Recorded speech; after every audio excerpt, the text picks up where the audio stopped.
morning, everybody. My name is Kayla Remy, and I would like to welcome the faculty, staff, students, and most importantly, the veterans present today to the Gilbert School's 2021 Veterans Day ceremony.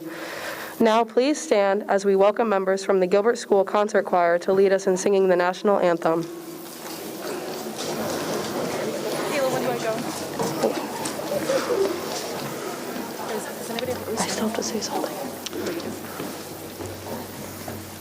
Sing along, sing along.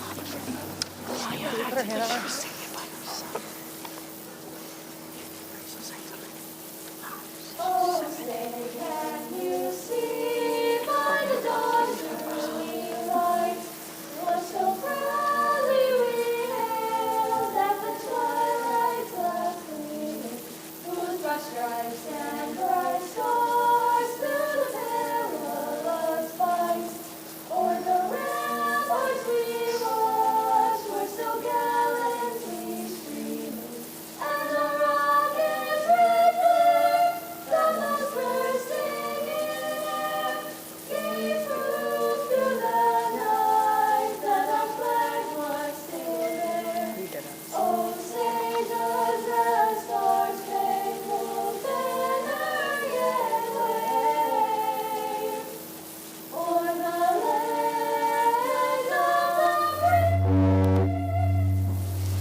Okay, go.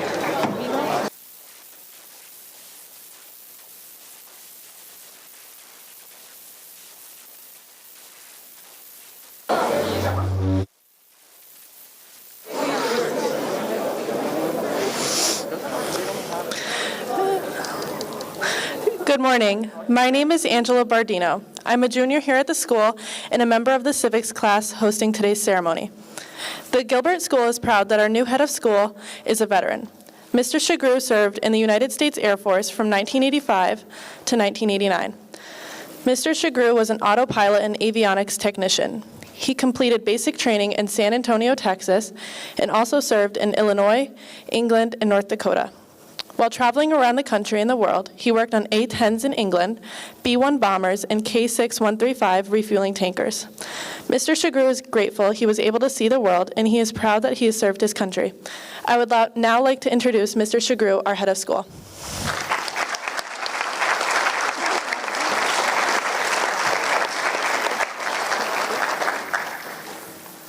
Thank you, Angela. Good morning and welcome. I'm delighted, honored, and proud to be a part of this ceremony of recognition and celebration. In fact, I've been in education about 30 years, and this is the first Veterans Day ceremony I've ever been a part of. Most of the time we're off. I think I'm changing my mind. I was one that was probably an advocate for having the day off on Veterans Day, but seeing this ceremony, recognizing the importance of the day, getting opportunities to talk to veterans like this, you've sold me, and I'm a proponent of this day. But I want to start by thanking Mrs. Salter, Mr. Hoffman, the many students, Mr. Hodges, for all that you do to make this event possible. I'd like to extend a warm greeting to our guests this morning, to the veterans and their family members that are in attendance today. Thank you for your time and joining us today, and a big and most gracious thank you for your service to this great country of ours. As Angela did mention, I served 4 years in the Air Force from 1985 to 1989, kind of the end of the Cold War for our history students out there. I have many fond memories of my time in the service. The people I met, the places I went to, it all helped shape me who I am today. I learned many life lessons. It taught me about being an adult, dealing with adversity, overcoming hard times and obstacles, and persevering, just to name a few. Again, I won't be redundant with what Angela said. I did serve. I was lucky enough to see many parts of this beautiful world on the dime of the government and travel. And this morning I heard many people talk about, they were lost. They didn't know what to do after high school. That was who I was. At 17 years old, I didn't know if college was for me. Back then, you were classified as college material or not. The irony is I stand here before you today as the head of school, and I was classified as not college material back then. I had the opportunity to speak to some students earlier, and, I was that student that on the report card said, great to have in class, good person, but doesn't apply themselves. And I'm sure I see a lot of nodding heads out there, and that's kind of where I was in my high school experience. But again, as she did mention, anybody that knows me, I despise the cold, and any thought of re-enlisting went out the window when they sent me to Grand Forks, North Dakota. So in 1989, I left the Air Force with, again, like I said, many fond memories. My message to you students today here and both that are in the classrooms watching this and streaming this is to respect our veterans, to learn about our veterans and our military past and the sacrifices that they made, some the ultimate sacrifice with their lives. I recommend you read, become informed. I think one of the greatest books that I've ever read, and it should be read by all students, is Tom Brokaw's book, The Greatest Generation. I think if you read that book, you would probably get a better understanding of these fine veterans in front of us. It is part of what was ingrained in us and what we believe to our core about our country and about sacrifice and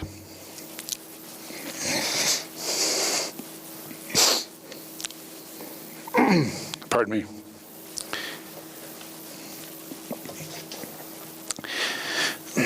And what the military actually means to all of us.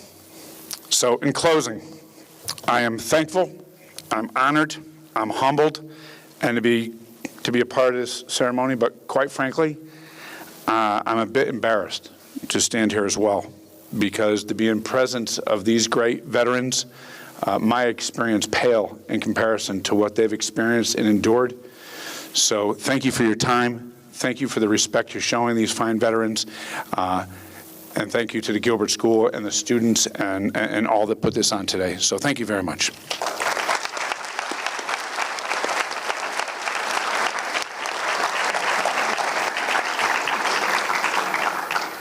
Thank you, Mr. Shagro.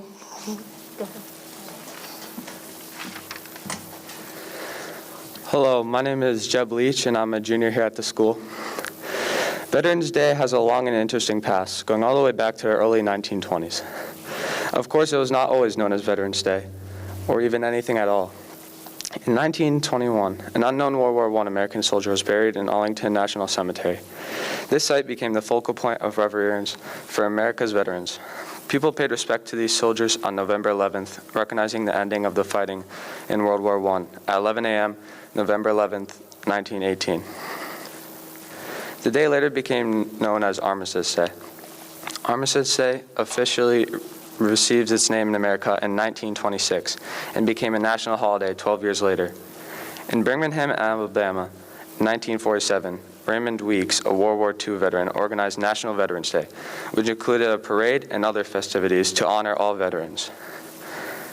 The event was held on November 11th, the day at the time still known as Armistice Day. In 1954, Congress passed a bill proclaiming November 11th as Veterans Day. At one point in 1968, a law was passed that changed the national recognition of Veterans Day to the fourth Monday in October. This was changed, though, because it was realized how much of importance November 11th was to Americans. In 1978, Congress returns Veterans Day to its original date today, November 11th.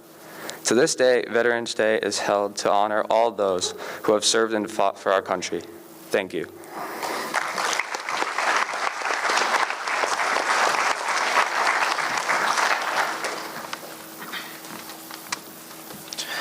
Hello, my name is Caden Monroe, and I'm a junior here at the school. I will be giving you some background information on challenge coins. Challenge coins are coins awarded to veterans typically by commanders, sergeant majors, general officers, branch secretaries, and other leaders. Even the President of the United States has given soldiers challenge coins as far back as the late 1990s. We may not hold the titles as prior mentioned. However, the Gilbert School has commissioned our own special coin. We would like to present the veterans in attendance with this coin.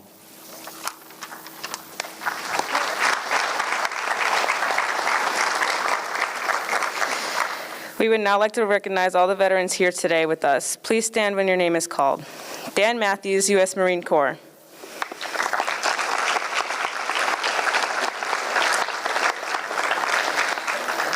Joe Gadenzi, U.S. Army, Vietnam.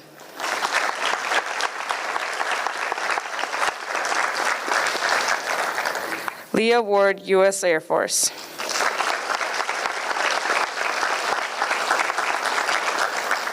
Hank Scheib, U.S. Navy, Vietnam.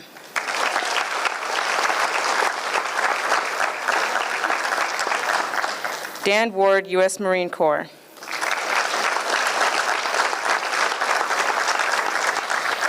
Joseph Ganji, U.S. Navy, 1971 to 1975.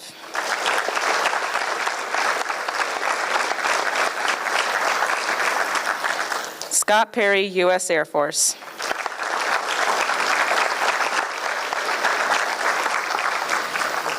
David Carter, Sergeant, U.S. Army.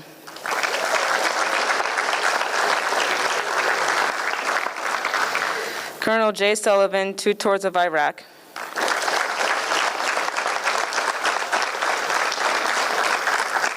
Robert Leach, U.S. Navy.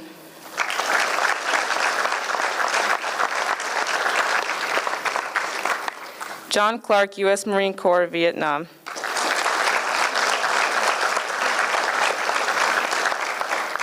Dr. Richard Dutton, Combat Surgeon, U.S. Army, Vietnam.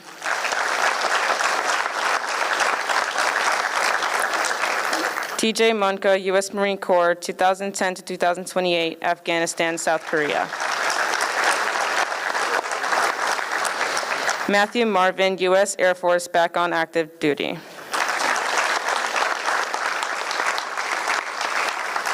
Mark Roberts, U.S. Air Force.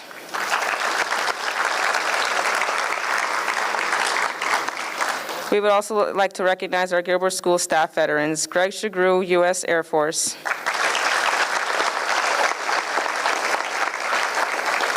And Buckley Morgan, U.S. Army.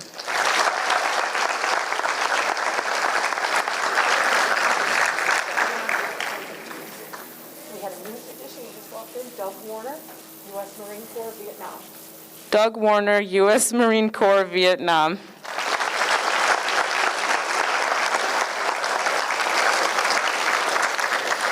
We would like to thank all of our veterans here today for their service and taking the time to attend the ceremony. We would now like to introduce the Gilbert School Flute Choir led by Caitlin Tucker, who will now perform America the Beautiful.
Thank you. At this time, we are proud to present selected poems written by students in Ms. Daniela's freshman English classes. These students took part in a spoken word project and wrote about what it is to be an American.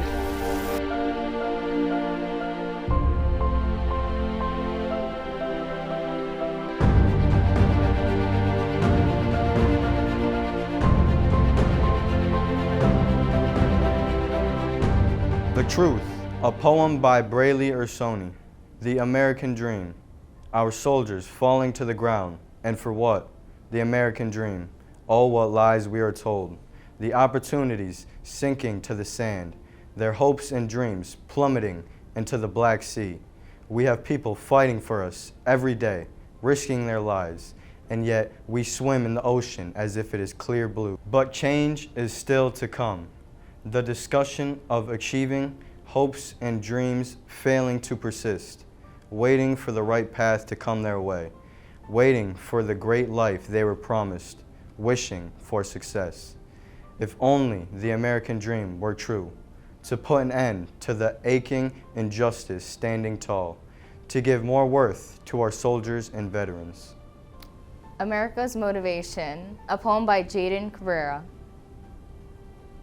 America's motivation, graduate, they say. Do something of yourself. What, where, how.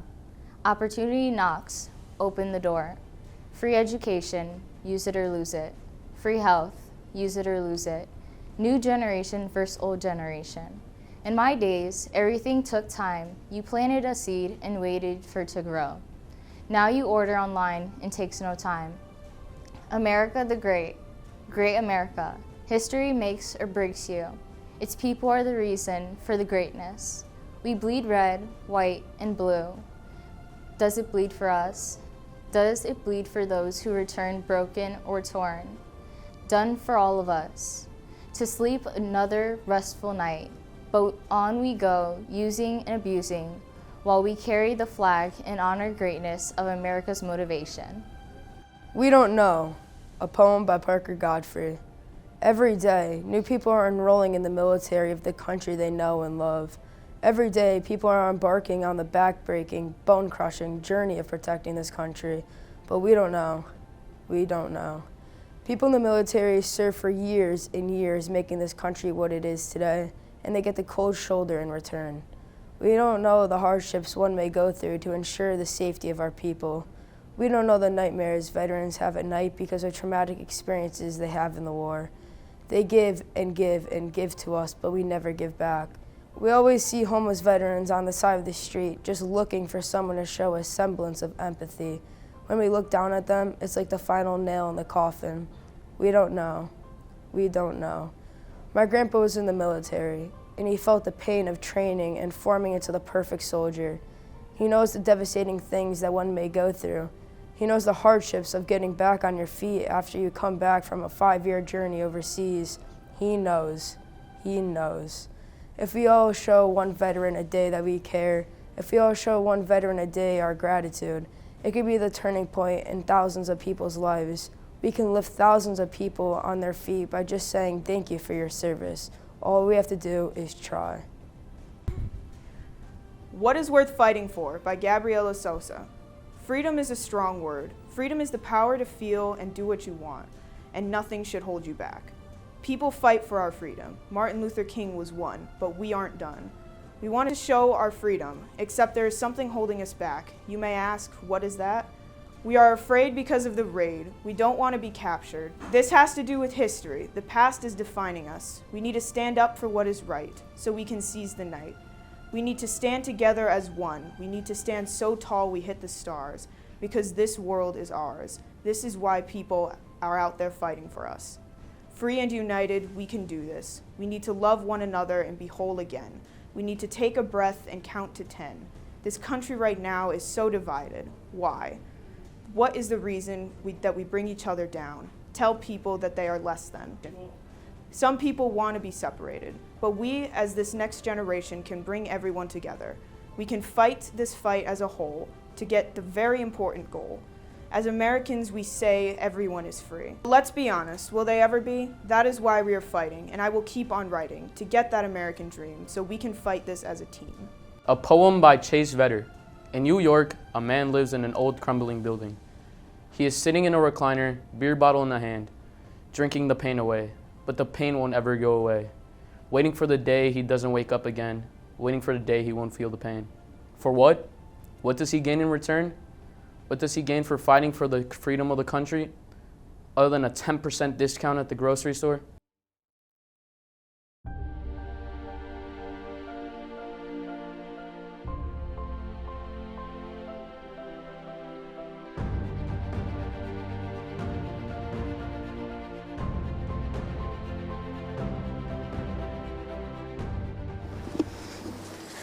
At this time, we would like to close our ceremony with taps.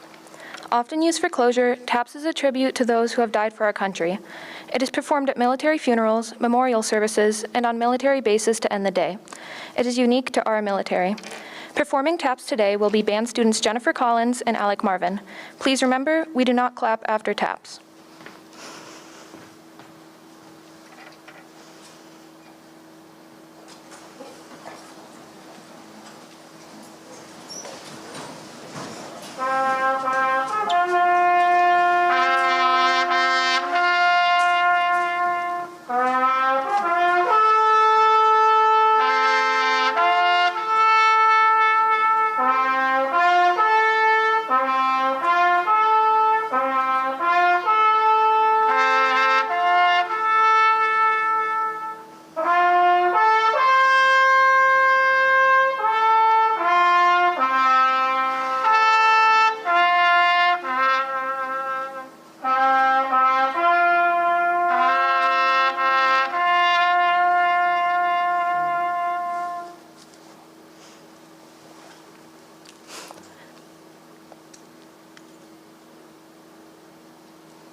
Thank you.